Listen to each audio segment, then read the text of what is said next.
Ritter is in the building. How you doing, Scott? I'm doing great, thanks. Yourself? Well, I would be doing better, but I live in Vegas. It's not too far from Montana, and we got this balloon out there, and everybody's freaking out. Blinken, he canceled his trip to China because of the weather balloon. You got any insight to what we should do? Should we run for cover, Scott, or are we safe here in Vegas? I think anybody's safe everywhere. I mean, as people have rightly pointed out, if it was doing reconnaissance work, actually satellites will give a better result. It's not a weapon. Who knows what the Chinese are up to? Who cares? I wouldn't lose any sleep over this. Blinken's canceling his trip, saying, well, yeah. I mean, that's a heck of a signal to send to the Chinese.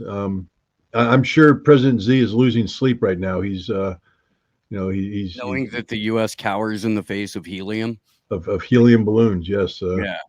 Yeah. I'm sure that came across as a big flex. But at least it's not a hypersonic balloon. So right. Oh, right. Well, I still want to know how it got there. I mean, this is we were talking about this is over a field of ICBMs, right? I mean, listen, I think we'll be okay if they take out our nuclear missiles. We got enough inside the submarines that are going out there. I think Mike Gravel said, and correct him if he's wrong. He's no longer with us.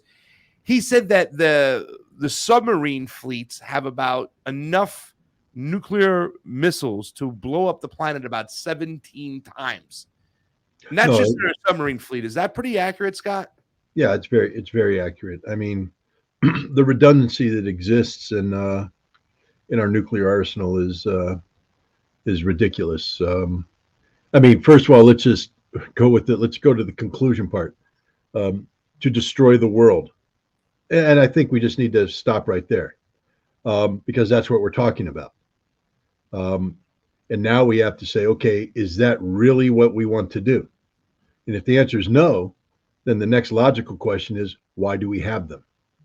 And if the answer is because they have them, then you have to follow up and say, then why aren't we talking to them about both of us getting rid of them? Because clearly, if ours can destroy the world, so can theirs. And therefore, they probably shouldn't want to have them either. I mean, it's just ridiculous. We keep building these submarines. We put more and more missiles on them. We put more and more warheads on these missiles. And then what do you do with them? You have to have a policy, a strategy that accounts for them, that gives them viability, or else people in Congress will say, why are we spending the money? So you need a war plan to go with this. Now we're literally planning the end of the world. I don't know. I just prefer to live in a world that didn't operate that way. Well, okay. So we know that a month or so ago, the Russian government severed all of their treaties and ties with the EU, which signaled, at least to me, that they were ready to go ahead and tape up hands, put on gloves, and throw some real punches. We've seen, what's his name? General Milley. Was it Milley? Mark Milley? In Germany, telling people at a NATO base, yeah, we're going to do this. They're, they put in orders for, they've, flooding the country with weapons for the better part of a year. Where do you think we're at a year from now? A year from now, we should be finalizing the Russian political consolidation of control over Ukraine, while they are at least initiating the process of negotiation with the Europeans, minus the United States, about a European security framework that would bring stability to Europe, while everybody is calculating the costs of the total Russian military victory that's going to occur sometime by the end of summer, early fall. I mean, this time next year, we've heard NATO and Stoltenberg and others say, Russia cannot win because a Russian victory is a defeat for NATO. Well, a year from now, NATO is going to be trying to reconcile the defeat that they've suffered because Russia's going to win, and there's nothing we can do to stop them. And you see the realization. I mean, the mainstream media, the U.S. government, NATO, the EU have been living in a fantasy world of their own creation. You know, convincing themselves they have these arguments. Ukraine's going to win, right? Ukraine's going to win, right? We're giving them weapons so they can win, right? And they tell the media, and the media says Ukraine's going to win because the EU thinks Ukraine's going to win. And the reality is coming home. Look at what they're saying today. No one's saying Ukraine's going to win. They're all saying Ukraine's going to lose. I mean, the reality is hit. Ukraine is going to lose. There's nothing that can be done to salvage this, and it's not going to be a minor loss. It's going to be a total loss. There was I think the Hill just came out with something that basically said it's the end of Ukraine as a modern nation state, and I've been saying that all along. That to continue down this path, all it means is that we're sacrificing Ukraine on the altar of American arrogance and hubris, and that's what's going to happen. Ukraine is in the process of being carved up, sacrificed. So, I was going to ask you to define what losing means, right? At one point, I thought it was like, okay, they're just going to have to settle down. They're going to have to give over the Donbass and realize that Crimea is forever part of Russia, because I don't think Russia will ever give up Crimea because it's a naval base over there and it's strategically located. So are you defining lose as everything now, like the total government removed, including all the way to Kiev? And are you sensing that they're going to go in an invasion all out? Because you said a year from now, they'll be talking to the EU. It's going to be a whole new situation. Are you sensing that there's going to be some type of invasion to occupy Kiev and everything shortly? Because there is a true buildup, is there not? Oh no, the buildup is almost complete. So the final offensive is going to occur in the near future, on a time scale that it's already begun. The Russians are carrying out what I call the shaping of the battlefield, preparing the battlefield. They've launched offenses on the entire breadth of the battlefield designed to fix the Ukrainians in place and compel the Ukrainians to commit whatever reserves they have. And once the Ukrainians have committed their reserves and the Russians can locate the weak spots in the line, then these 300,000 troops that they've built up are going to come rolling through, and it's over. Yeah, the Ukraine had a chance to have peace that would have, kept the majority of Ukrainian territory under sovereign Ukrainian control. Donbass would have been independent. Crimea, it's not just the naval base. Crimea is Russia. I mean, I don't know what part of that people don't understand. It's majority ethnic Russians, all of whom who want to be part of Russia. So they'll never go back to Ukraine. It never. But more than that, Kherson, Zaporizhia, Donetsk, and Lugansk, the four territories, they will never go back to Ukraine. And this war continues. Look at the stupidity of the United States. And I say this with all sincerity, the stupidity of the United States. Russia has made it clear that it will not tolerate a termination of conflict that allows Ukrainian artillery pieces to ever be within artillery range of Russian soil. That never again, once this war is over, will Ukraine be able to fire an artillery piece. All right. And the one thing people should understand about the Russians is when they say it, they mean it, and it will happen. They're not like the United States that says something, we don't mean it, and then we explain away why it didn't happen the way we wanted. The Russians say it, it will happen. That's it. So now we're going to provide the Ukrainians with an artillery rocket that goes 150 kilometers. That means that previously, when Russia was going to push past the borders of the four territories it has annexed, once they reoccupy the totality of those territories, they would be pushing to a depth of about 80 kilometers. Now they're going to push to a depth of 150 kilometers. We just literally doubled the territory that Russia will, at a minimum, have to take. Now, once you push to 150 kilometers, it's not just the random line. Russia's going to have to look at what other territory will have to be secured to make this 150 kilometer line defensible. So that means they might have to take all of Kharkov.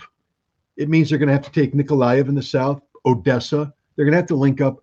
It literally guarantees that Russia is going to take all of what is called Novorossiya and then demilitarize 150 kilometers further in on that, which leaves nothing.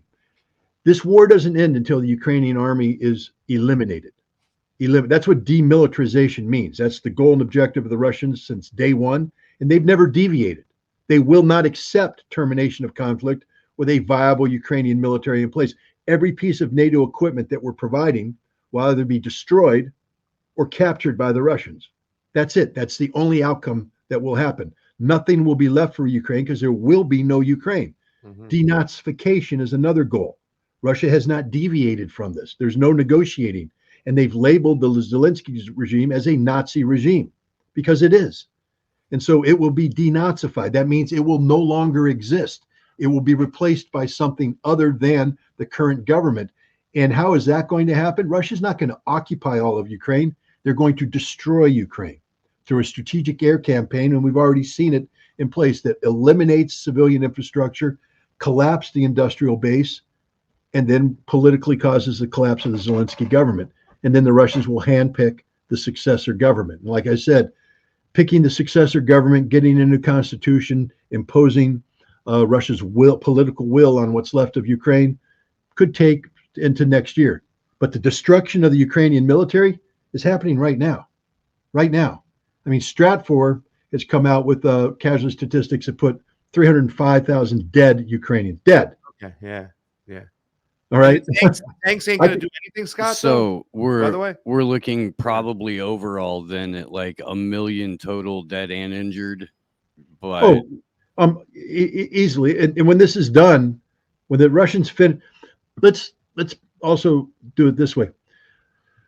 The Russians, when they first went in with the special military operation, went in light. They didn't go in they didn't go in doctrinally. They went in because in the West we don't understand it, but the Russians actually do view the Ukrainians as their brothers, and this war hurts them. It's something they don't want. But we have transformed what was a special military operation into a proxy conflict between NATO and Russia, and now the war is going to change. This next offensive is going to be done doctrinally, which means that every Ukrainian soldier on the front line is going to die. And then as the Russians advance, every Ukrainian who opposes them will die. This is going to be a completely different kind of war. And we will easily see the number of Ukrainian dead double by the time this campaign's over. So we're talking 600, 700,000 dead Ukrainian soldiers by the time this finishes. So that's double the amount of casualties the United States suffered during the entire Second World War. Right. So these tanks and these F-16s, first of all, I don't know who's going to fly these F-16s. I know we made fun and had a lot of laughs with the whole moonfish and juice, right? When they brought the 2 Ukrainian Top Gun pilots and brought them to D.C. and paraded them around. But I was like, we can't send them F-16s. They don't have pilots to fly them there. It's going to be NATO pilots that are going to do that. Same with the tanks. Is that true, number one? And number two, for what you're telling me, like these tanks are going to have make no bearing on anything that's going on. It's going to make no difference that Russia's about to pull this move, and maybe these tanks will slow them down a little bit. I don't know. No, the tanks won't slow them down at all. Look, with all due respect to the U.S. military and the NATO military, for the last 20 years they've been kicking down doors in Iraq and blowing up wedding parties in Afghanistan. And if anybody wants to take umbrage at that, I'll be more than happy to compare news headlines. The combat that has occurred might seem to have been intense for the boys on the ground, but it was not combat, not like what's going on in Ukraine. We never saw anything in Iraq or Afghanistan remotely resembles what's happening in Ukraine. So our military people have no clue what's happening in Ukraine, none whatsoever. Not only that, the tank did not play an important role in either Iraq or Afghanistan. When we deployed our armored units, the tanks stayed home for the most part. We deployed them as, infantry, things of that nature. For the last 20 years, Russia has been looking at NATO expansion and American expansion, and they've been preparing for a large-scale ground combat in Europe. That means that every Russian weapon has been optimized to do one thing, and that is to kill modern NATO armor. So these tanks aren't good. We think they're good. They're not good. They are literally going to burn very quickly when they come into contact with the Russians. Maybe they'll get off a couple shots. Am I going to say that there will be no Russian casualties? Of course not. There will be Russian casualties. What I'm saying, though, is the Russians already have the solution to this tank issue. We're providing them tanks that the Ukrainians don't know how to use, don't know how to maintain, and don't have appropriate operational doctrine to support, and in insufficient numbers. If you really think that 14 Challenger 2 tanks is going to make a difference on the battlefield, then you know nothing about modern warfare. The same thing with Leopard 2s, the same thing with Leopard 1s, the same thing with Abrams. I mean, first of all, we're not giving them the good Abrams, we're giving them the bad Abrams. Yeah. You know, we have to go and rebuild the bad stuff, you know, because we can't give them the good stuff. And it's insufficient quantities. And the Ukrainians don't know how to use them operationally. And the Russians are ready for this. They've transitioned from their battalion tactical group configuration to old Cold War regiment, division things. So they're coming in old school. And this is a joke. F-16s. You know, right now there's a program in the United States where we help transition Warsaw Pact pilots from their MiGs to the F-16, because Bulgaria and Czechoslovakia and others, we're giving them F-16s. They're buying them. Mm-hmm. And the Americans have noticed a couple. First of all, it's a 6-month program. So you can't even begin to talk about the Ukrainians. Let's say we gave the Ukrainians 200 F-16s today. Mm-hmm. Ukraine couldn't fly them for 6 months because they don't have pilots that are trained. Now, here's the thing about training. So if you take it, let's take one of those Top Gun guys. You know, hi, I'm a Ukrainian Top Gun. I've been flying MiG-29s. He's the worst possible candidate to transition to an F-16 because they're completely different systems. He is used to Soviet avionics, Soviet weapon systems, Soviet battle performance, Soviet command systems. And now you're going to put him in the F-16, which is a completely different system. Everything's different. The whole concept is different. And he has already been ingrained to fly this MiG, and he can't in 6 months. The best candidates are the young pilots who have never flown a MiG in their life. Mm-hmm. That way they come in with no precondition, no prejudice. They can come out of that 6-month program to be able to do the following: take the airplane off, do basic maneuvering, land the airplane, take the airplane off, receive basic instructions on how to vector, maybe to release ordnance, and then land the airplane. They cannot engage in sophisticated dogfights. They cannot engage in sophisticated tactics necessary to avoid modern air defense systems. So we're going to take these pilots who have transitioned to an airframe they don't understand, and we're going to put them into a combat situation against an enemy that has been preparing for the last 30 years to shoot down F-16s. Yeah. That's all the Russians do for a living. Yeah. They live, eat, breathe, sleep, poop, pee, shoot down F-16s. That's all they think about. F-16s, F-15s, F-35s, you name it, whatever we got, they've been preparing to kill it.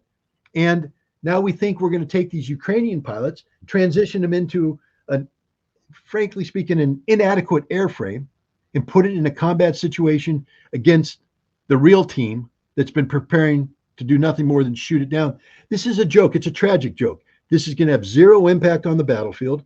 It's only going to result in additional dead Ukrainians. And it's just, we are fooling ourselves. Except I will tell you this: no military professional will tell you that the Ukrainians can receive F-16s or any European fighter and use it. First of all, where are they going to land? What airfields are they going to operate out of? Yeah, you know, the MiGs they're flying right now operate out of improvised airfields. The F-16 cannot operate off of an improvised airfield. It needs a nice modern airfield, which doesn't exist and will never exist in Ukraine so long as Russia is out there. We're playing political games right now, and this is the game we're playing. Ukraine is going to lose this war decisively, and it's going to be humiliating for the West. So what the Western politicians right now are creating the following argument: we did everything possible to help the Ukrainians win. This defeat is not on us. It's on Russia, this brutal Russia that is a thuggish country, and it's on Ukraine because now the truth is coming out. Notice what the Pentagon's doing now. They're demanding from the Ukrainians, you must account for every dollar. The Ukrainians can't. Why? Because $7 out of $10 have gone into the pockets of people. It's the most corrupt nation on the face of the earth. all these billions of dollars we're sending, most of the stuff, most of the money doesn't get to the front. A lot of the equipment doesn't get to the front because it gets siphoned off and sold on the black market or held back by people who then barter it off to military units. You need ammo? How badly do you need it? I got a bunch of ammo here. What are you going to pay me for it?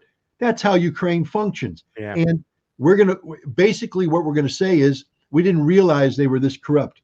It's the same thing that happened in Afghanistan. You know how quickly it collapsed there? One month we're winning, the next month we're out. And then we blamed it all on the Afghans. They didn't have the will to fight. They didn't have this. They didn't have that. Trust me, the same arguments are going to be made about the Ukrainians. Where's a racket? Well, it keeps the money laundering going. It does. It keeps the money laundering operation going, and it allows for the incoming, let's assume at least GOP administration in 2024 to immediately pick up and shift to China. Yeah. And they've already been laying the table. They've already been setting the table on the American political right that Ukraine is it's a money pit. We shouldn't be funding it. There shouldn't be, the real threat to us geopolitically isn't Russia, it's China. And if we don't get resources over to Taiwan, then we're going to be dropping the ball there. So we've got to take the laundry and pick it up from Ukraine and set it down in Taiwan. I'm hoping the Taiwanese are watching this going, wow, do we really want to be friends with America? Because everybody that is a friend with America ends up being destroyed because America, to be honest, is a friend of no one. I mean, Kissinger told us. Kissinger said it's dangerous to be America's enemy, but it's fatal to be our friend. Well, we have no friends. Literally, there's no nation out there that can legitimately say that we are America's friend. We're a friend of nobody. We only care about ourselves. Look at Germany. They were supposed to be our friends. We blew up the Nord Stream pipeline, $12 billion piece of infrastructure. Is that really how you treat your friends? And then once we starved them of Russian gas, which they were getting at affordable prices, we sell our liquid natural gas at 4 to 7 times the market rate, bankrupting the nation. That's friends. If I had a friend like that, I can tell you, we wouldn't be having lunch together. Well, and the idea that we only care about ourselves only extends to a handful of people in the predator class at any rate, because the last time I checked, it's damn near impossible for most people to barely survive in this country, period. It's not like everything that the empire has done abroad, it's brought home and levied against its own people. And we're at the point to where they're telling us, your liquid natural gas stove, that's bad. And we're going to have to get rid of it. We're still going to sell it for 4 to 7 times what the Europeans were paying, because we make 12 times what we make, with you guys using it. But gas stoves are bad. Wood stoves are bad too. Only stuff that we could remotely turn on and off is a good energy source. Stuff that you could use for yourself, or stuff that you could order and have brought to your property to power your house. All of that's bad. And you can't use it anymore. Well, it's your carbon footprint, and you got to realize that. But I think that with the stoves, and Scott, you reposted this on your Telegram. You guys haven't gone to Scott's Telegram, go ahead and check it out. Some good stuff over there. One of the little clips you put up with the Ukrainian, I don't know if it was military or congressional people, stuffing money in a couch, right, and smuggling it out somewhere and then opening up, and just tons of fucking money over there. It's, guys, this is what's going on to your tax dollars. It's just, and you see stuff like that, but then the stove thing where we got to get rid of the gas stoves, and people start putting together the dots. Growing number of Americans say U.S. is giving Ukraine too much aid, but the thing that drives me crazy is that the first sentence after the first paragraph says Americans are starting to believe Washington is sending too much money. Starting to believe? Why is there such a lag? How could they, in your personal opinion, because, you went through this shit with Iraq, right? This is when a lot of people go, Scott Ritter, that's the dude who got it right about Iraq. There were no weapons of mass destruction. And there was no internet back in the days. There was no independent media. There was just you screaming, going, hey, man, these are weapons of mass distraction. They're not here. They don't have them. But yet so many people still went along. Why is it taking people so long, Scott, with all the independent news out there? with all the other avenues, with a lot of independent journalists writing about this stuff, because you're not the only one, right? We got some people there in Ukraine who are doing some great work. Why is it taking some people so long that now they're starting to realize this? They should have realized this from the jump. Yeah, I think one of the big problems is the American people have been softened up with, I talked about the Russians prepping the battlefield in preparation for their offensive. The American people need to understand that the mainstream media working together with the government is engaged in the business of softening us up. To give you an example on Iraq, it didn't matter that the United States, the American people had the chief weapons inspector who did that job for 7.5 years, who knew everything about Iraq's weapons of mass destruction capability, telling them, hey, look, based upon what I did, and remember that included liaisoning with all the intelligence agencies in the world that had an interest in Iraq and leading the inspections in Iraq. I'm telling you that there are no weapons of mass destruction. I can document it. I can prove it. And then we'd have a guy, I remember I went on and did a debate with a guy, I think his name was Clifford Mays. He's a Republican operative, Cliff Mays. Hasn't done anything in his life. Never stepped foot in Iraq, couldn't spell Iraq properly, but doesn't know what a weapon of mass destruction is. And yet, after I made my case, he came on and he said, no, they're crawling with weapons of mass destruction. Saddam's evil, this. And people went, we trust Clifford Mays, because they had been pre-programmed into believing that Saddam Hussein was the personification of evil, and that Iraq was a nation, that was capable of doing anything bad that we said. So they would accept at face value anything negative said about Iraq. That's just the fact. Now we come to today. There's a direct correlation. Remember, Saddam Hussein, most evil man on the planet, Middle East equivalent Adolf Hitler, blah, blah, blah. Vladimir Putin, the most evil man in the world, this nefarious character, runs Russia like a dictator, like Stalin. Iraq, a nation of ragheads, mindless automatons, fanatics who believe, who support Saddam. Russia, a nation of fanatics, automatons, robotic people who support Vladimir Putin. Therefore, if you believe this, you can accept at face value anything negative said about them. And therefore, anything that's said in opposition to Russia, such as Ukraine, which is truly the most evil nation in Europe, truly the most corrupt place, that have embraced the ideology of Stepan Bandera, this odious, nefarious mass murderer.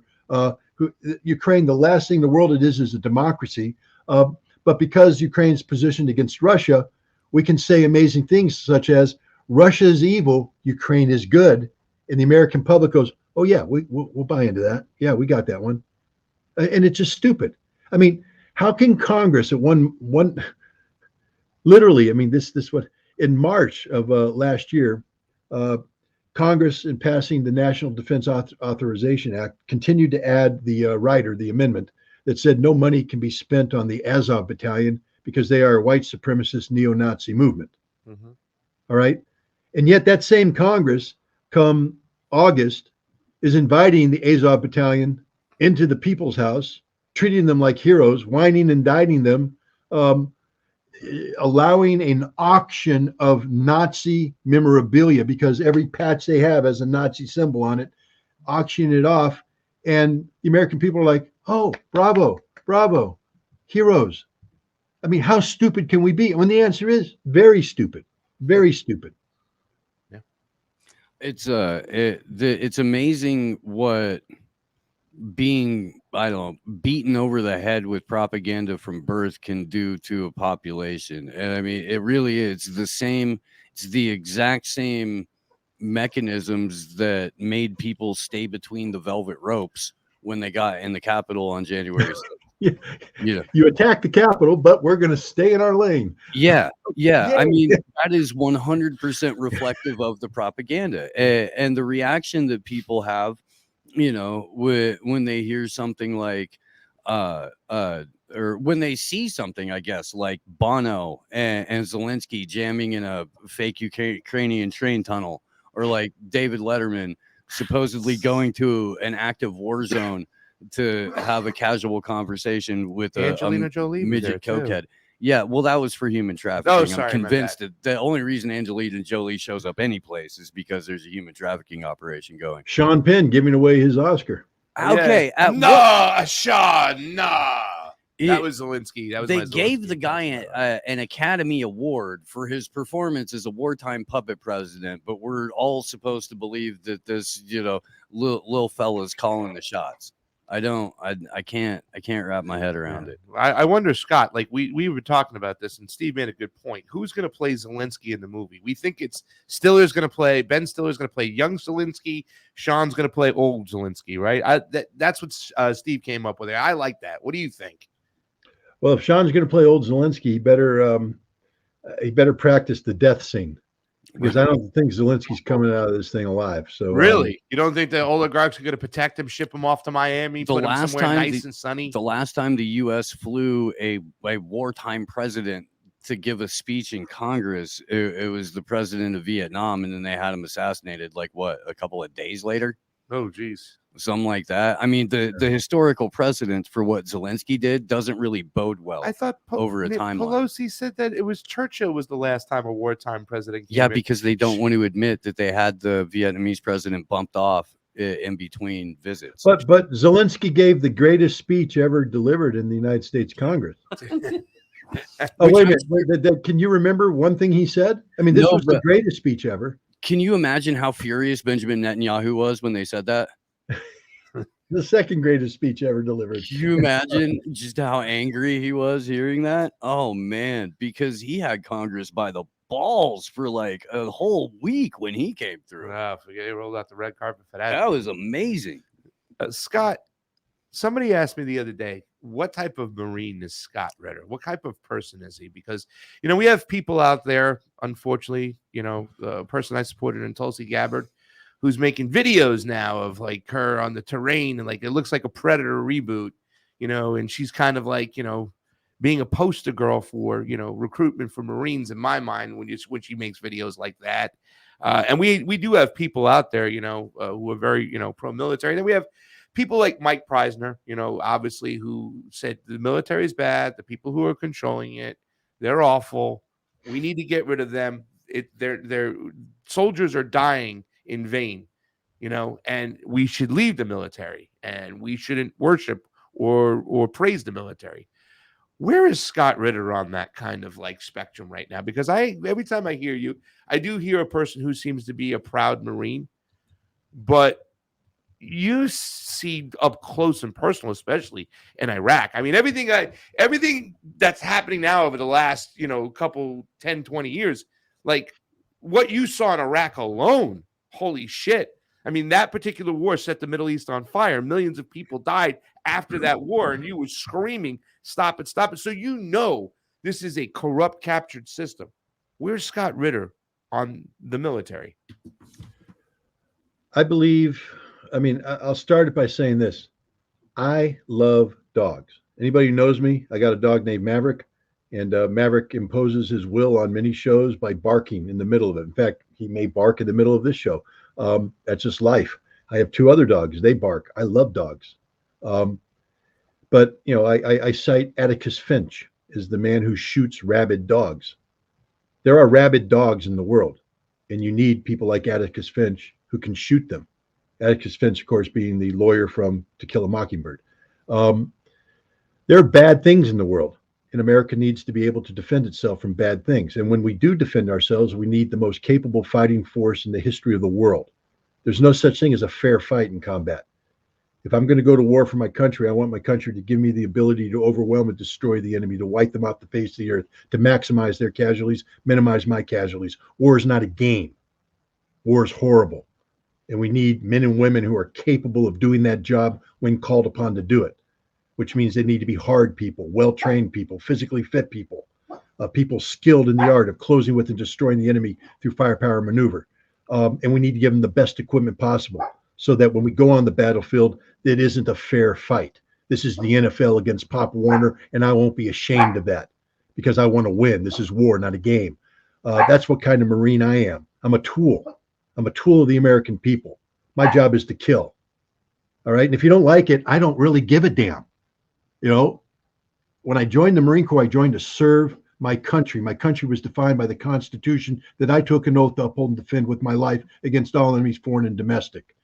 I recognized when I joined the Marine Corps that I might not agree with the civilian leadership in place, but I didn't join to defend the civilian leadership. I didn't join to serve a president.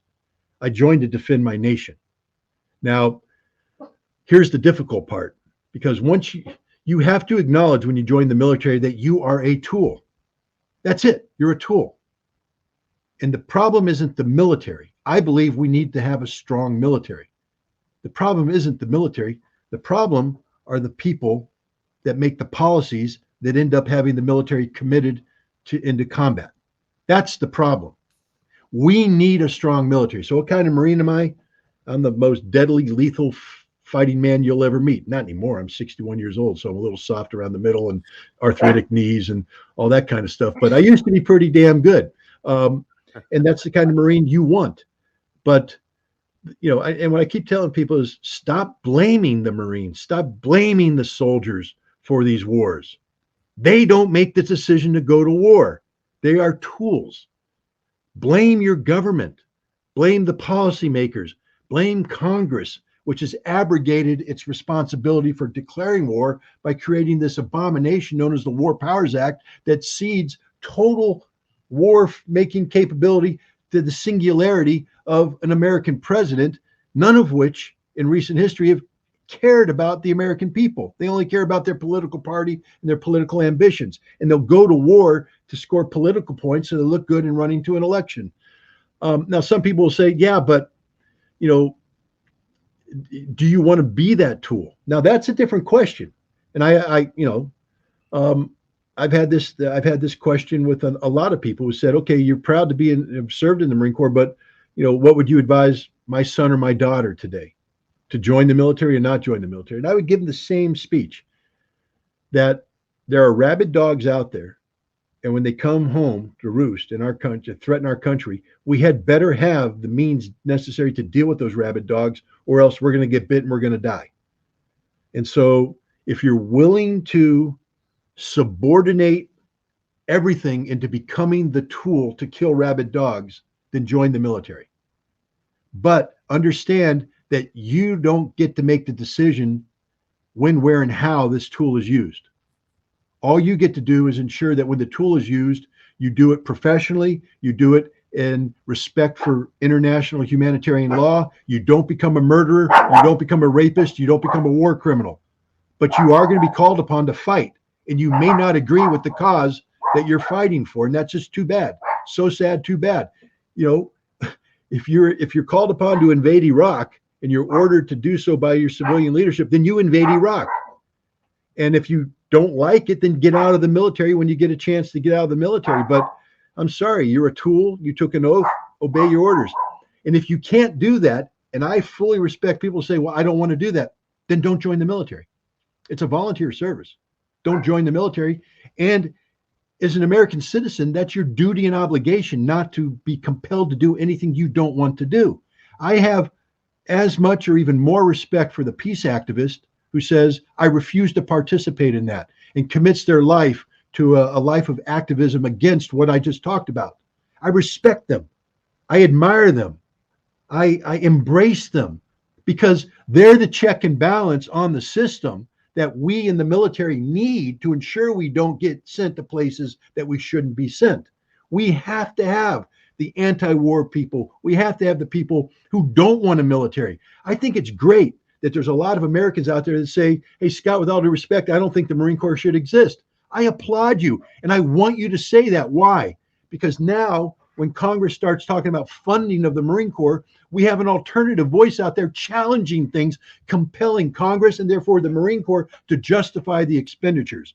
Because if you eliminate the opposition and you give the military a blank check, they're just going to build war tools that we don't need. We should not have tools in our tool chest that we don't need, like nuclear weapons.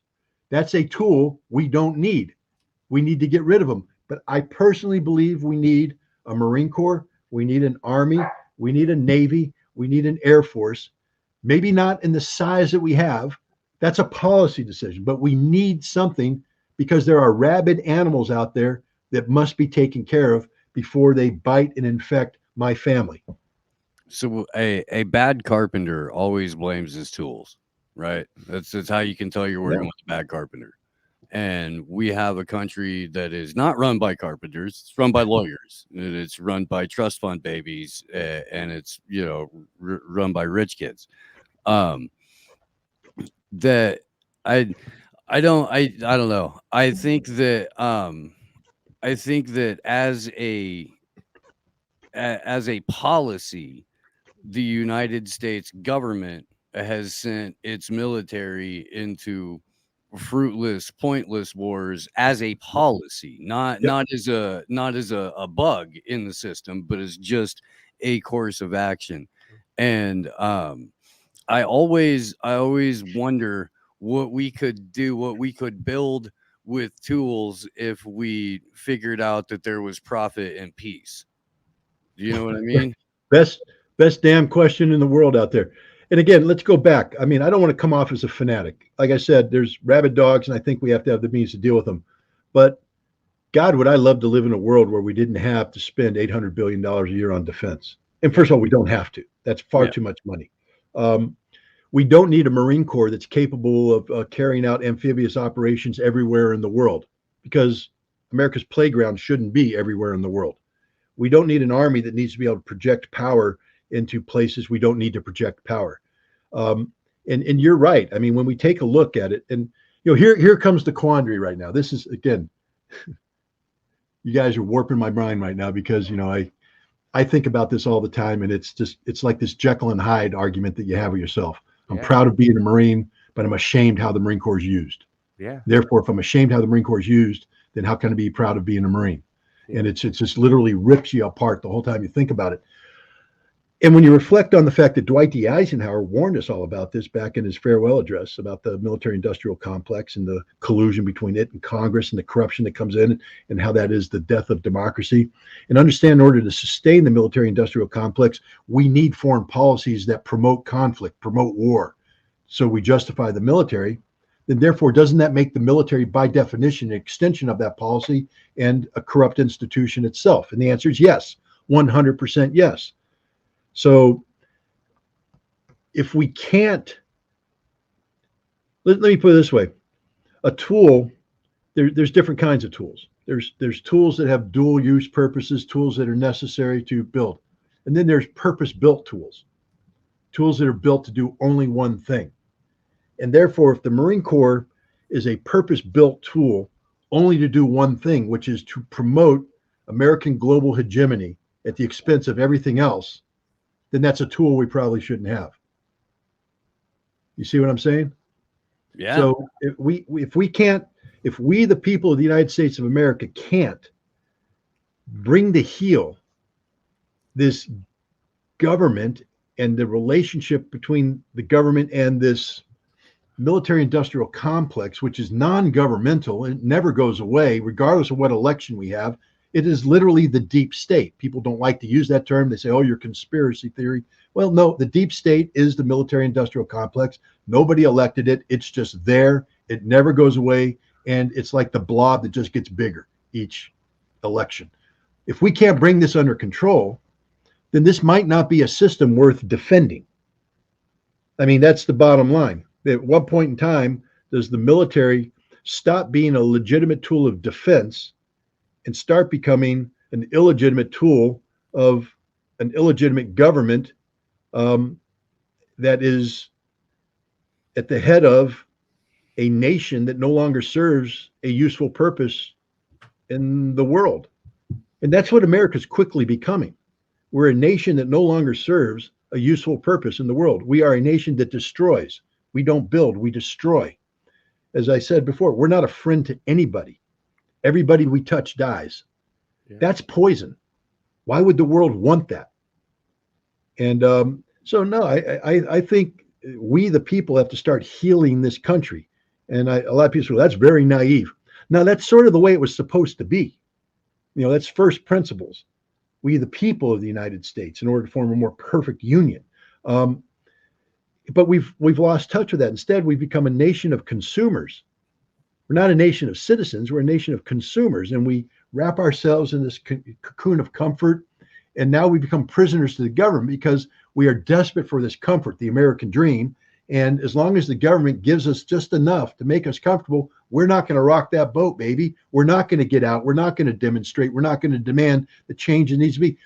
When the citizen is no longer engaged in the work that is required to keep this government linked to first principles, what we're supposed to be, then they're no longer a citizen. And then this is a country that's no longer deserving of existing. And America's heading that direction. Yeah. I mean, first of all, I keep talking about the Constitution. How many people have read it?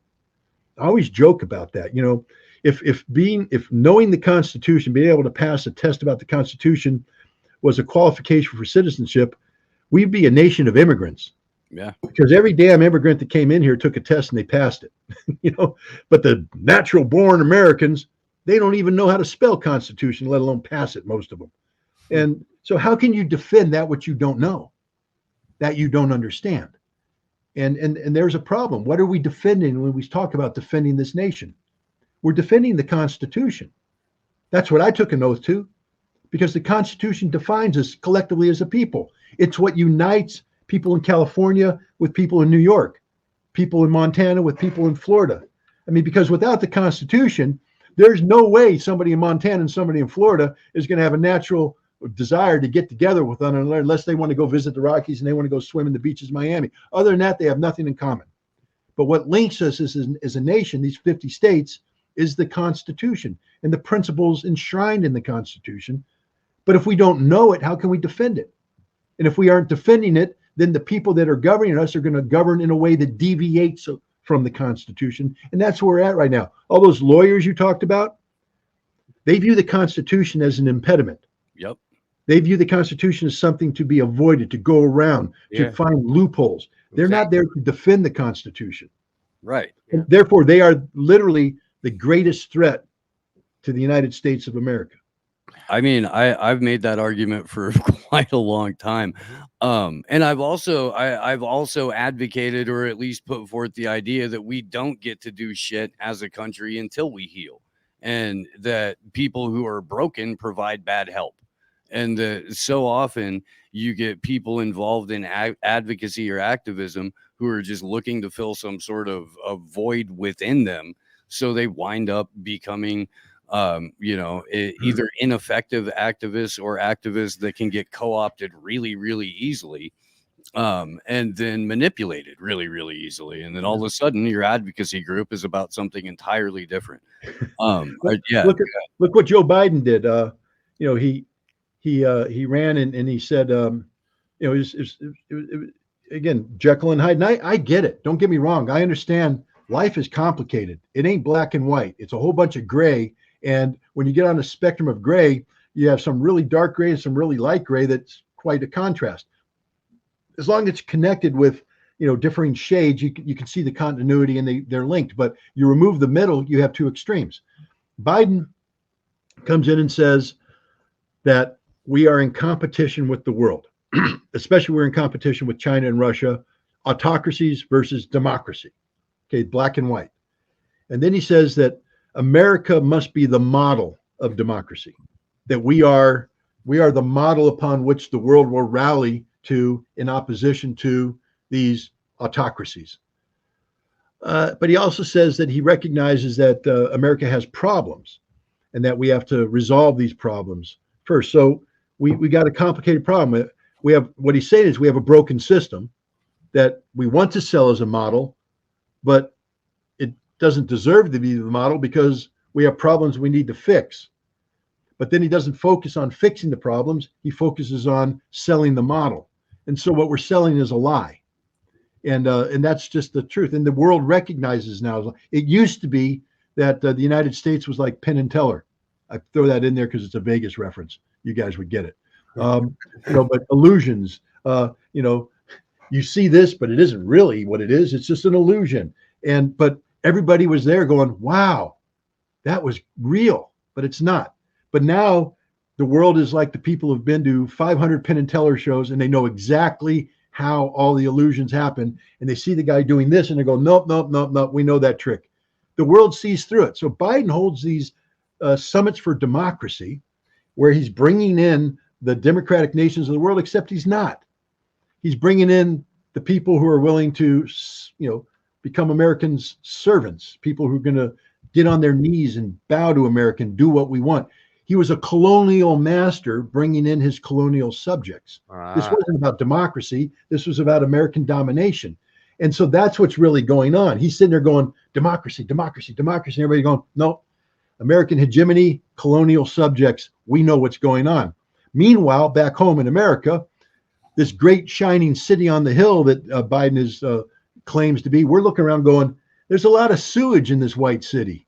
We got broken sewage pipes. We got homeless. We got, social problems. We got corruption. Man, this ain't a shining city. This is a ghetto that is built on top of a cesspool.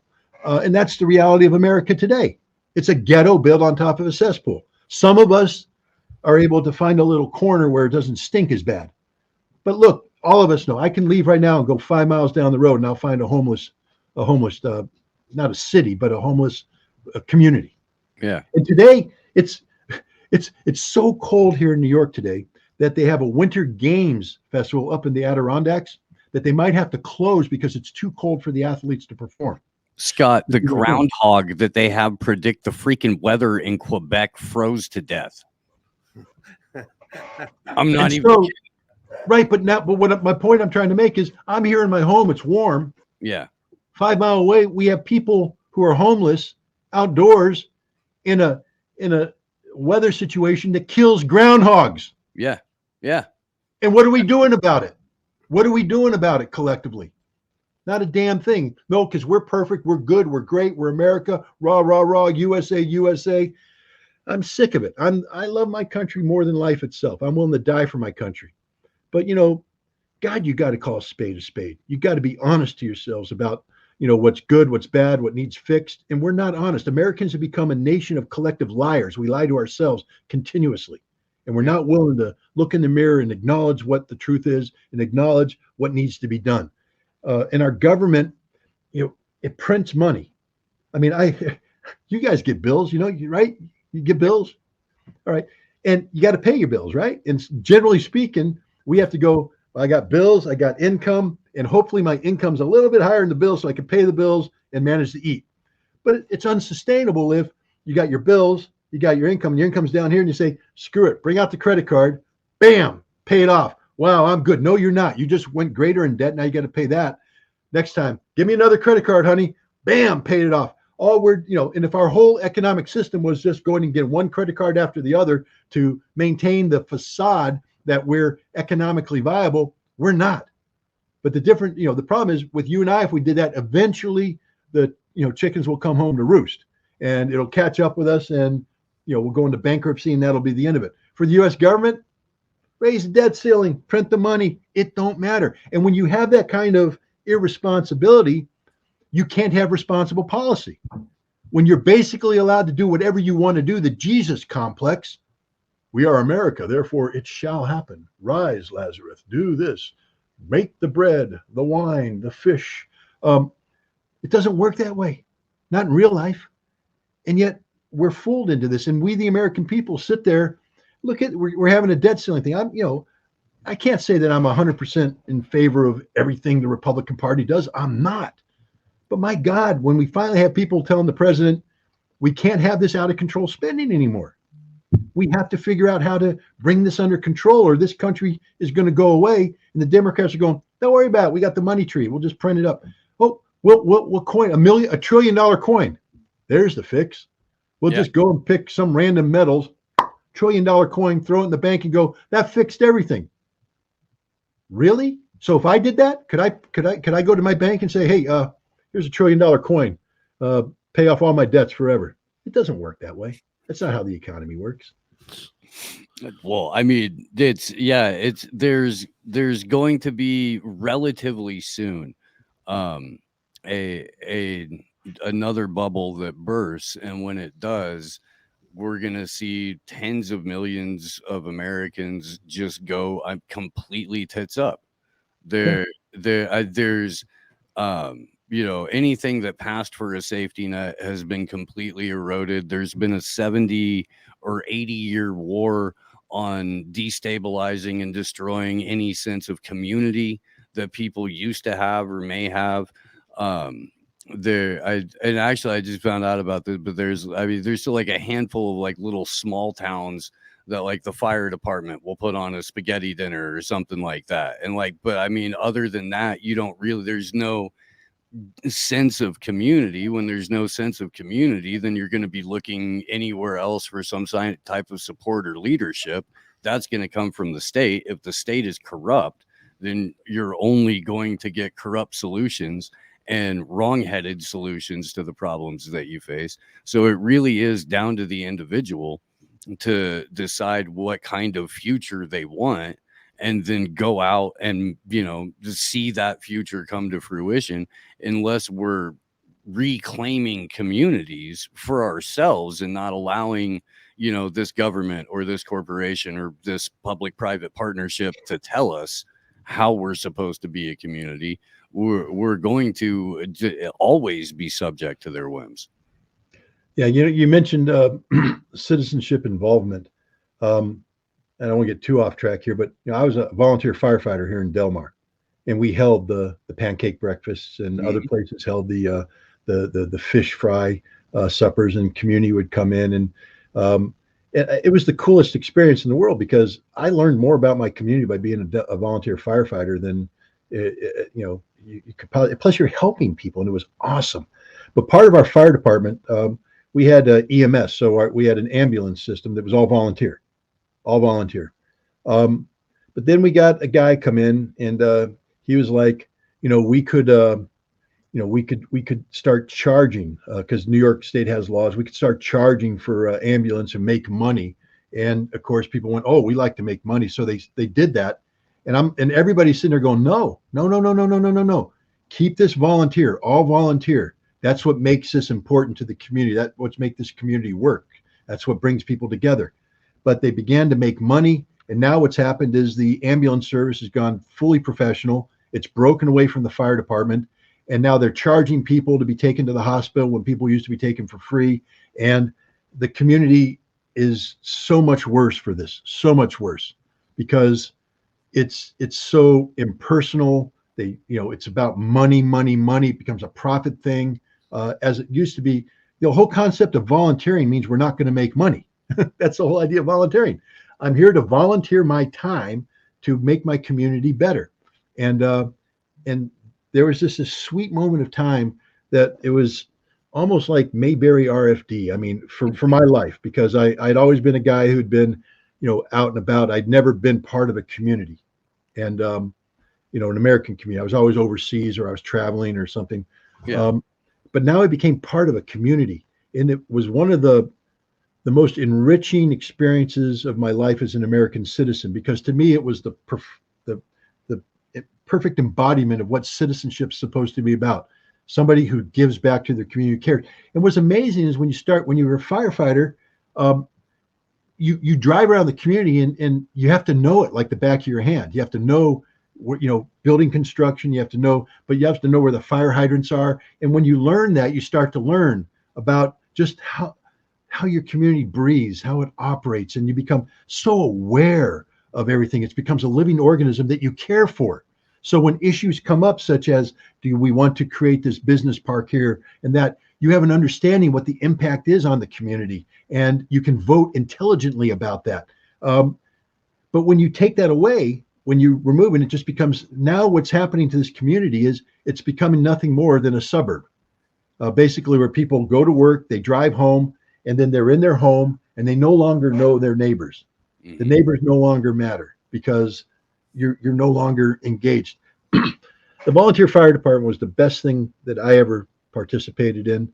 I always joked about it, that if I had found volunteer firefighting as a kid, I never would have gone in the Marine Corps, because it was just the most rewarding experience of my life. But now they've ruined it. They've ruined it because they've made it professional. They've turned it into something other than community service, other than volunteering.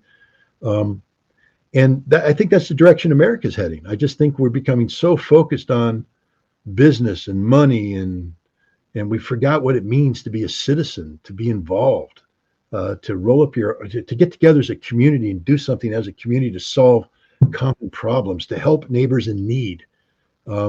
It's just, I don't know. I'm sorry. I said I wasn't going to go off on a tangent, but I did. No, we like these tangents. You should go off on them more often. They're great. And that's what this show's about, right? We sometimes try to get in there and get to the human element. Just, there's so much politics and shit we can talk about all the time. We can tactics, but we like to dive in a little bit to the human element. Oh no, we're here to strip you down to the core of yourself and then make you bear it to the audience because it's fun for us. It's like it's a game, and that's what we're. Steve, I need to cry? Yeah. No. You have to be. You don't have to be performative. That's 16-1 if you don't cry, have to be performative. I haven't got much action on Scott Ritter crying. It's like Oprah. You got to go on Oprah and cry.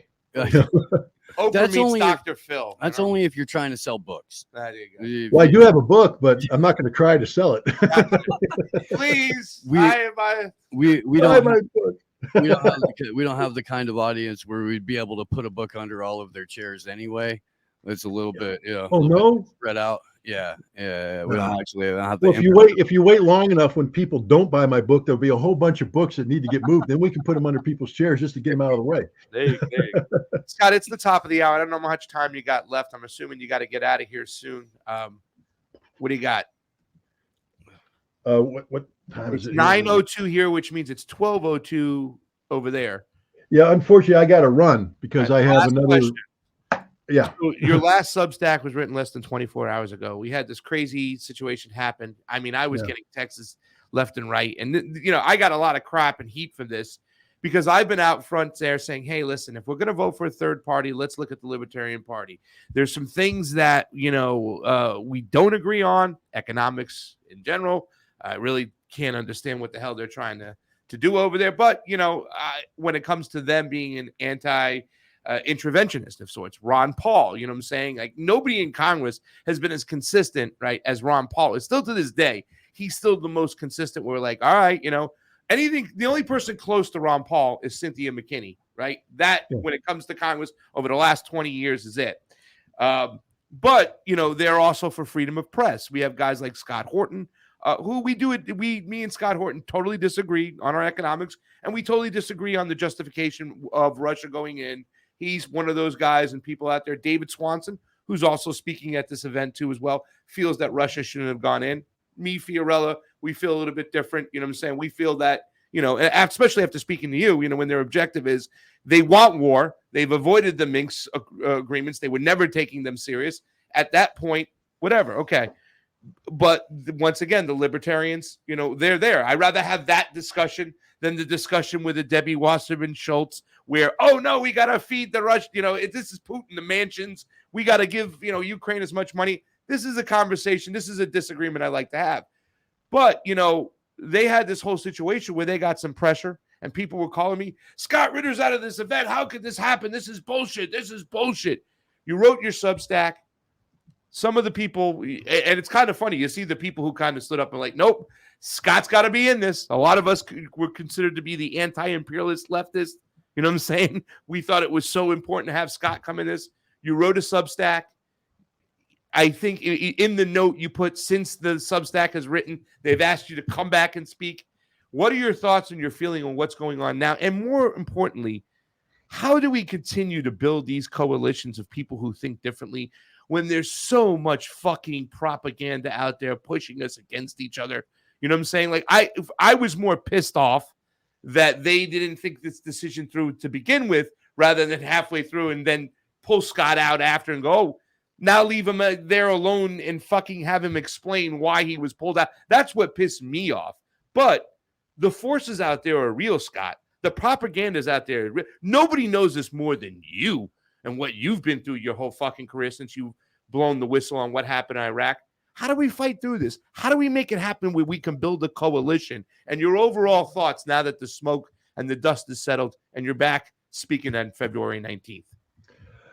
Well, let me just start by saying that I heard about the February 19th event when it was being conceptualized, and I had no desire to speak there. None whatsoever. Because I have a long history with organizations that claim they want to be anti-war, and they almost all never have the legs. They can't see it through. I beat my head against the wall in the Iraq in the lead up to the Iraq War. I don't think people understand. And again, I don't really give a flying you know what if if people care. I don't care. Yeah. Frankly, I mean, all the people are like, well, I don't care. You want to know why I don't care? Because you weren't there with me. You weren't there with me. All right. I spent 7 years in Iraq hunting down weapons of mass destruction at great risk to my life, at great sacrifice to my family. 7 years. And I learned an awful lot. And some of the things I learned were about the bad policies of my government. So I made a decision to speak out about it. And in the process of speaking out, as I saw my country going to war, I came to the realization that I actually am empowered with knowledge and information that counters what the government's saying. Do I not have a responsibility as a citizen to speak out? I could have taken the easy way out. I was offered the golden tray by Paul Wolfowitz. Tried to bribe me, bring me over. And I'm talking a lot of money, guys. That's how the game's played. I saw it. There's no wizard. The screen has been pulled. I know who runs the machine. I've seen it. They invited me in. And I said no, because it requires a lie. And I can't lie like that, especially about essential things that will end up with dead Marines. Because that ultimately was what drove me there. How do you justify a dead Marine? How do you justify that body on the beach, dead, bleeding out, dead, dead, dead? How do you justify that? It better be the best damn reason in the world that Marine's dead. And if it's not, then why kill him? Because I don't view Marines as expendable. I put too much time and effort into the Marine Corps. I love the Marine Corps. I love Marines. I cherish them so they don't get wasted on the battlefield. And here I see my government moving towards war based on a lie. So I tried to do the right thing. I went on the TV and I talked about it. Man, I was attacked like you wouldn't believe. I mean, I was called every name in the book. Traitor, calling me a traitor. My God, that hurt. I mean, it really did. But I fought, and I did that. I came to realize it because I knew the system. I knew how Iraq worked. There was a period of time, because I did the Million Man March. I marched in London in the Million Man March. I did, marches here. I was out with the peace groups. I went to fundraisers for, what was that group at the time? I don't know. It was they raised a lot of money and they were against the war, and then they went away like all anti-war movements do. Which war? I was going to say, man. Which war? Yeah. No, the Iraq War. They in 2002 they were raising money. A lot of left-wing people, a lot of movie stars were involved, and it was something.com or something. I don't know. But anyways, I did all I raised a lot of money for these people. I flew out to Los Angeles, and I spoke in the homes of the richest people in America, and Barbara Streisand and Warren Beatty and Susan Sarandon and all these guys were there, and they're throwing money at the problem because we're going to raise an anti-war movement that never was raised. Never was raised. They didn't do anything. They didn't do a damn thing. And I'm sitting there going, man, we got to stop this. Weapons inspectors were kicked out. We're going to go to war against Iraq, accusing them of not being disarmed, but then we're not going to allow inspectors back in. I said, there's one way to fix that. I flew to Iraq. I went to Iraq. I went straight to solve the problem. I actually flew to South Africa. I met with Tariq Aziz because he was going down there for heart treatment. So I said, I get a chance, I'll go and snatch him. So I went down to South Africa. I met with Tariq Aziz. Me, Scott Ritter, an individual American. Anybody out there that says, I don't know what I can do as an individual, let me tell you what we can do. You do what you can do. Yeah. I went to South Africa. I met with Tariq Aziz, and I said, I need to speak to the Iraqi parliament. He said, you can't do that. Nobody's ever done that. I said, I have to do that. He said, why? Because I said, if I don't, you guys aren't going to change your policy, and then you're all going to die. And I don't really care about you. And I honestly said this to Tariq Aziz. I don't care if you die. But in order to kill you, Marines are going to have to die, and I care about those Marines. And he went, okay, that's different. And I said, yeah, understand, I'm not doing this for you. I'm not kissing up for you. I don't care about you. I care about the Marines. But in order to save their lives, you need to give peace a chance.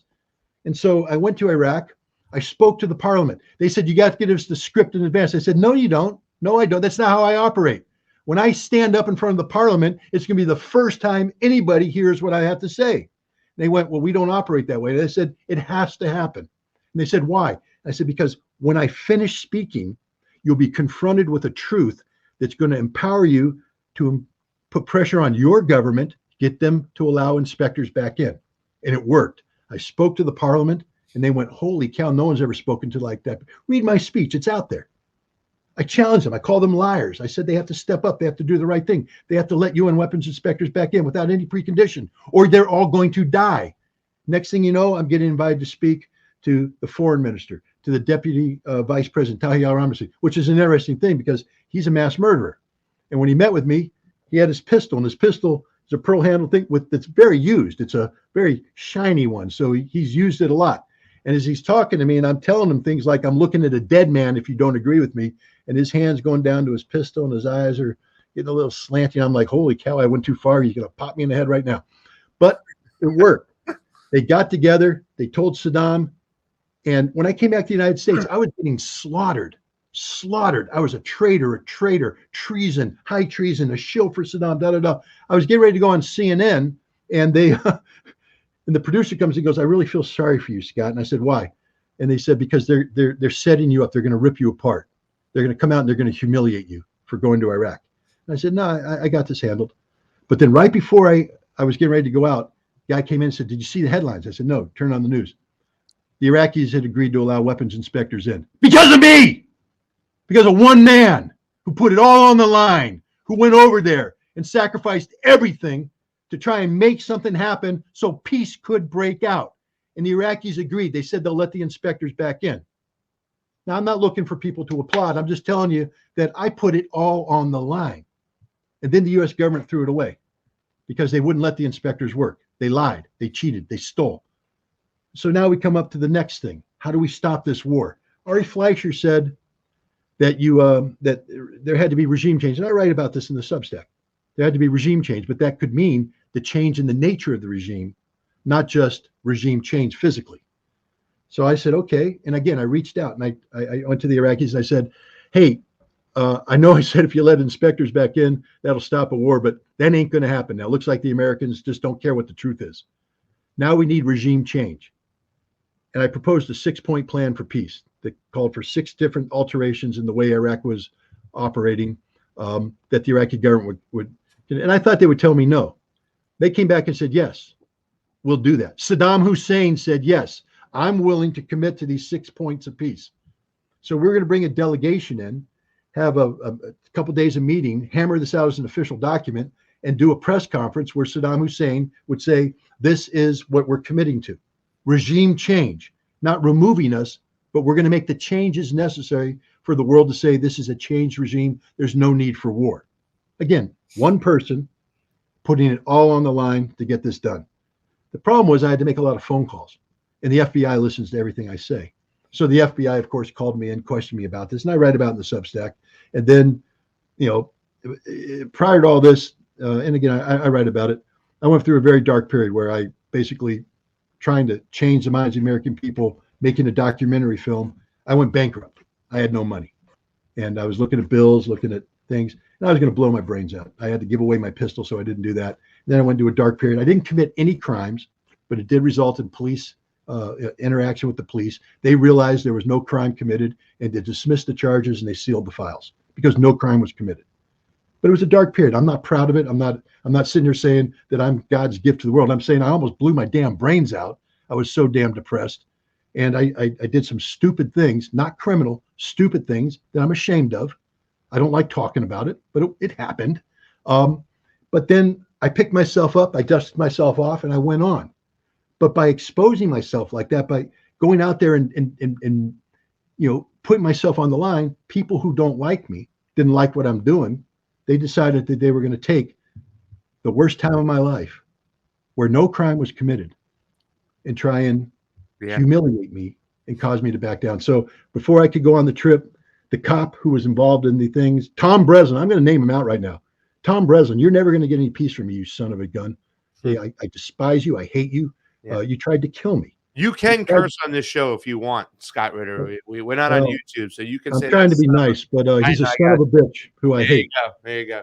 He tried to kill me, tried to ruin my life. But Tom Breslin saw me speak at Siena College after he retired from the police department, and he was so enraged with what I said that he made a phone call to the newspaper, and he said, "Hey, you guys should look into this sealed file," and they did. And the FBI colluded with him, and they released it right on the eve of my trip to Iraq. And the biggest shame I have in my life is I didn't have the guts, the balls to see it through.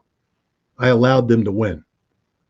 Suddenly, I've got newspaper crews out in front of my house, film crews following my children to school, following my children to the school bus to get a story.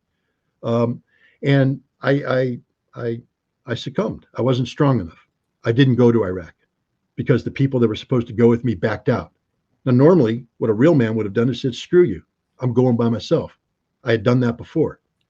This time, I didn't have the guts, and I backed out.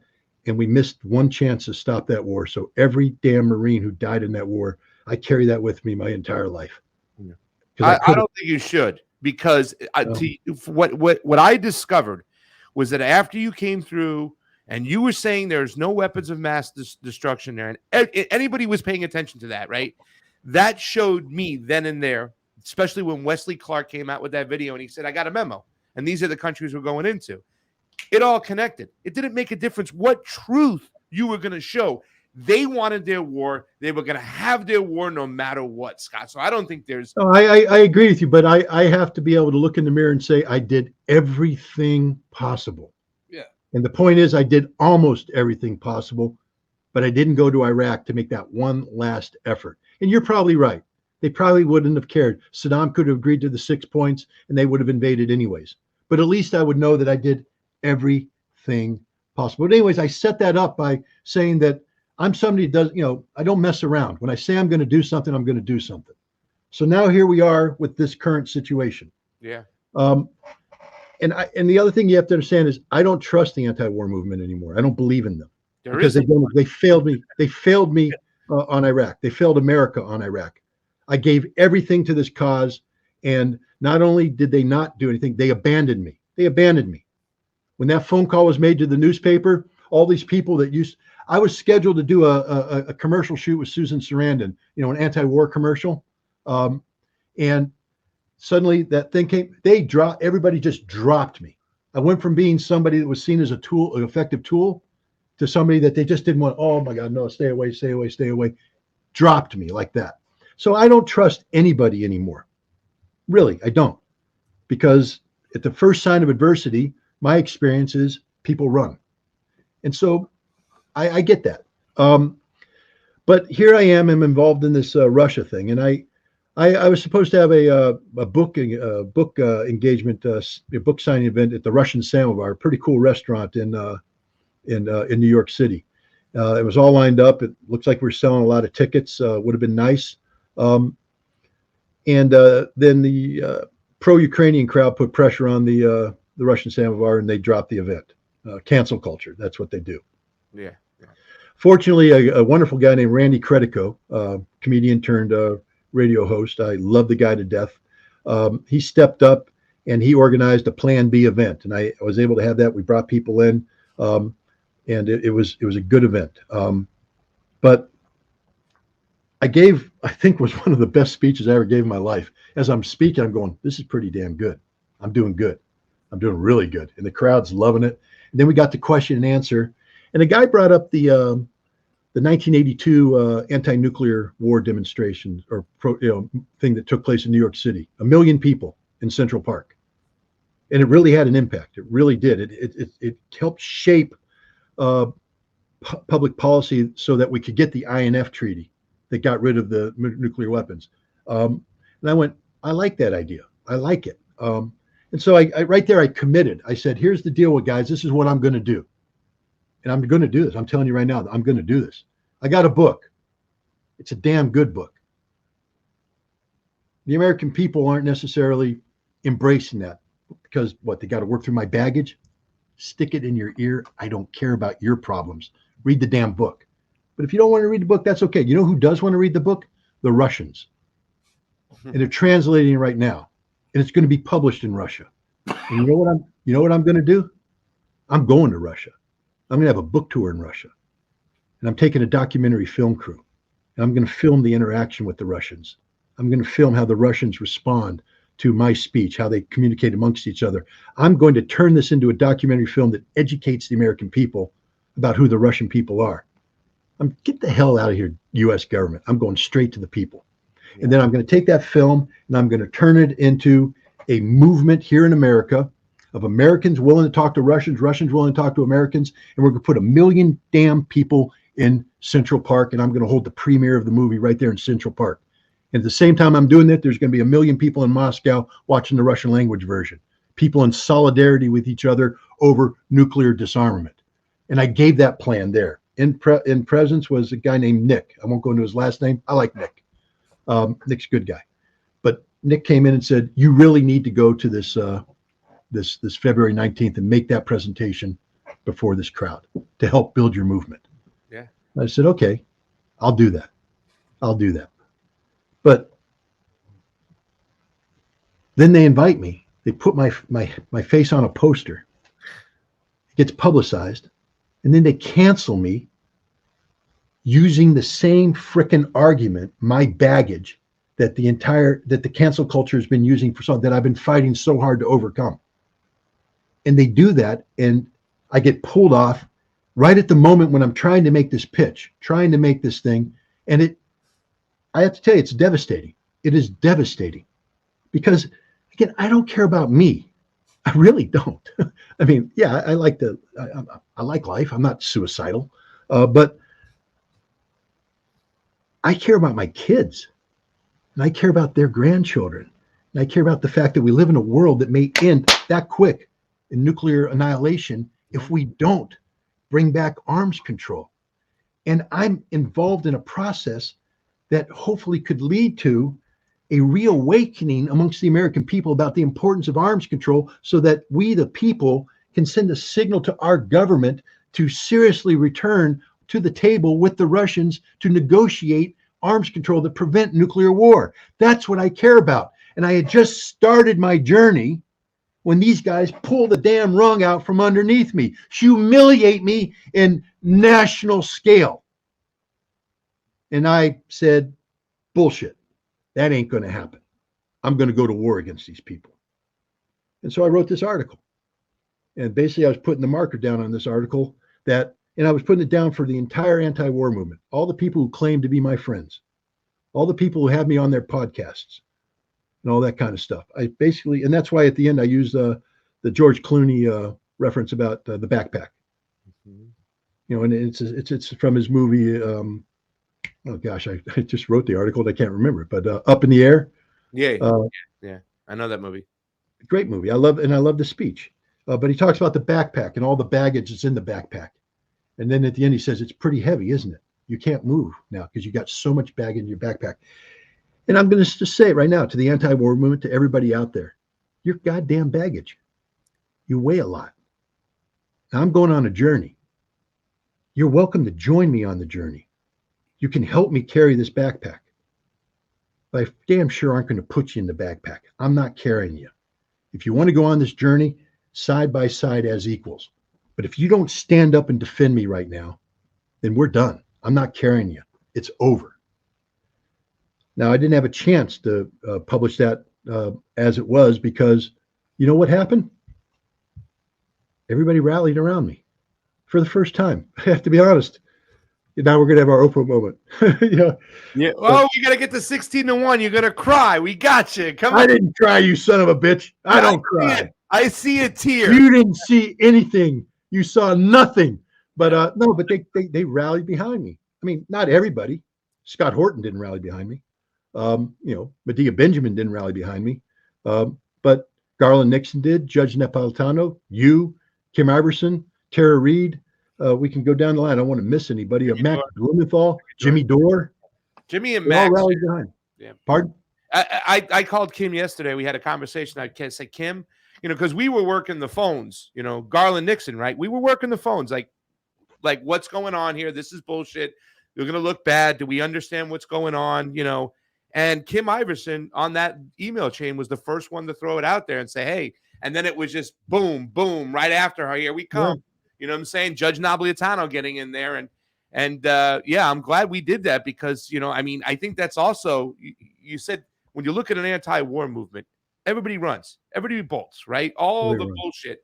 This was a time when we're like, hey, man, enough is enough with the bullshit. We need to get again. I quoted the Al Pacino movie, Sin of a Woman. Yeah. Colonel Slade. When the shit hits the fan, some people stay and some people run. And I said, you ran. Yeah. You ran this movement. Now, they've changed their mind, but, you know, this is going to be an interesting event. You know, I don't know if I have to wear body armor. I don't know, you know, I don't know what's going to happen, but I can guarantee we know that you was bullshit. That's bullshit. There's nobody. Somebody's going to throw fucking Rotten Tomatoes. It was about their fucking image that they were worried about. You know what I'm saying? They balked, but at least they got it right at the end. That's more I can say. They got it right in the end. And this, look, we're going to be speaking on February 19th at the Lincoln Memorial.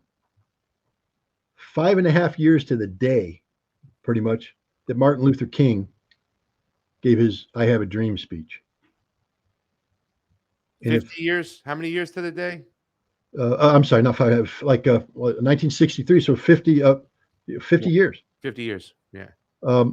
So if that can't, 60 years, I'm sorry, 60 years. 1963, it'd be 1923 or 2023. 60 years. And if you can't, as a movement, take advantage of this setting at this time to energize people, then you're not a movement. You're not a movement. So I'm going to participate.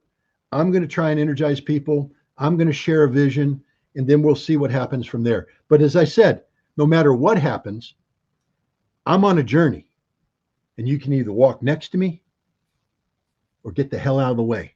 But you ain't getting in my backpack. I'm not carrying you anymore. I'm not carrying the anti-war movement. I'm not playing that game. I did that for Iraq, and I got screwed. Part of it's my fault because I should have realized that it's just futile to be Don Quixote going after, you know, tipping in windmills. That's this futility. But we talk about the Marine Corps, and I'll just tell you what, anybody who's been a Marine understands when I talk about the combat endurance test, 6 miles, Quantico in the summer, 98 degrees, 80%, 90% humidity, death. You don't quit. It's 1 foot in front of the next. You just go, go, go, go. Marines don't quit. I don't quit. You talked about, you know, what kind of Marine am I? I just told you, I don't quit.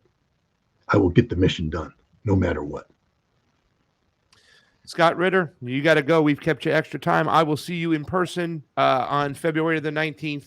Thank you so much for joining us today, and thank you for all the great information you bring from the battle lines of the Ukraine and all that great